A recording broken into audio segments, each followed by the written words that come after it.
Hello friends, इस video में हम कावेरी नदी के बारे में जानेंगे।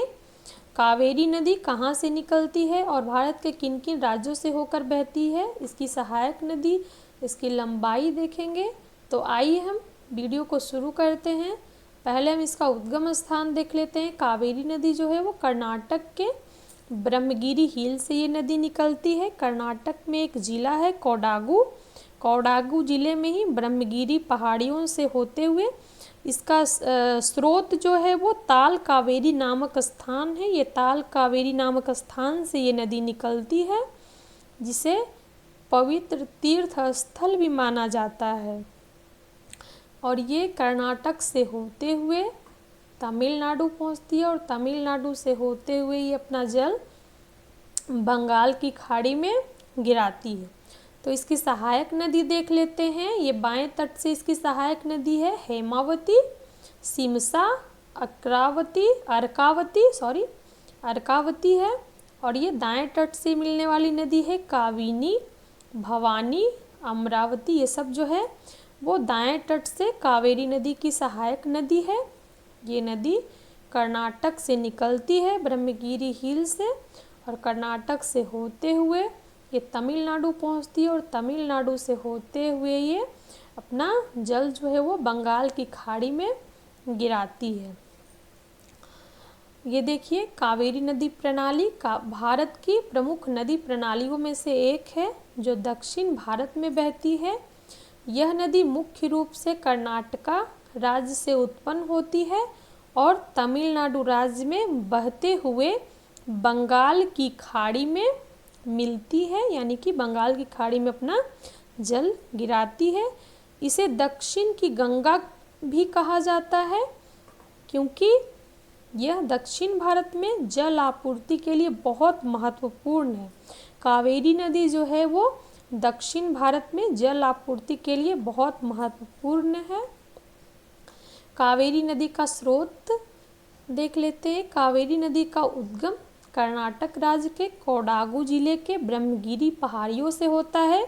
यहाँ से यह नदी पश्चिम से पूर्व की दिशा में बहते हुए तमिलनाडु में प्रवेश करती है और अंततः बंगाल की खाड़ी में गिरती है। कावेरी नदी की लंबाई की बात करें तो इसकी लंबाई करीब 760 किलोमीटर है। इसकी प्रमुख सहायक नदी देख लेते हैं। मुख्य सहायक नदी कावेरी नदी की कुछ प्रमुख सहायक नदियां हैं सिमसा, हेमावती। ये सब तो हमने मैप में देखा ही अभी। ये देखिए काविनी, भवानी, नोयाल, अमरावती, लक्ष्मी तीर्थ, सुवर्णवती, कंबानी। इन नदियों का पानी कावेरी नदी में मिलकर इसके जल प्रवाह को और बढ़ाता है। ये सब इसकी सहायक नदी है, और ये जब कावेरी नदी में मिलती है तो इसका जल प्रवाह जो है वो बढ़ जाता है। जल विभाजन देख लेते हैं। कावेरी नदी का जल विभाजन क्षेत्र लगभग 81,155 वर्ग किलोमीटर के आसपास है। इसमें मुख्यतः कर्नाटका और तमिलनाडु राज्य शामिल है। इसके अलावा इसमें कुछ हिस्सा केरल और आंध्र प्रदेश का भी आता है। जल विभाजन में कावेरी नदी का महत्व देख लेते हैं। कृषि के लिए बहुत महत्वपूर्ण नदी है। कावेरी नदी दक्षिण भारत में कृषि के लिए बहुत महत्वपूर्ण है। इसके पानी से कर्नाटका और तमिलनाडु में बड़े पैमाने पर सिंचाई की जाती है। ऊर्जा उत्पादन कावेरी नदी पर कई जल विद्युत परियोजनाएं स्थित है, जो इन क्षेत्रों में ऊर्जा उत्पादन में योगदान देती है। सांस्कृतिक और धार्मिक महत्व देख लेते हैं। कावेरी नदी दक्षिण भारत संस्कृति और धर्म में भी महत्वपूर्ण स्थान रखती है। तमिलनाडु और कर्नाटक में इसके किनारे कई धार्मिक स्थल स्थित हैं।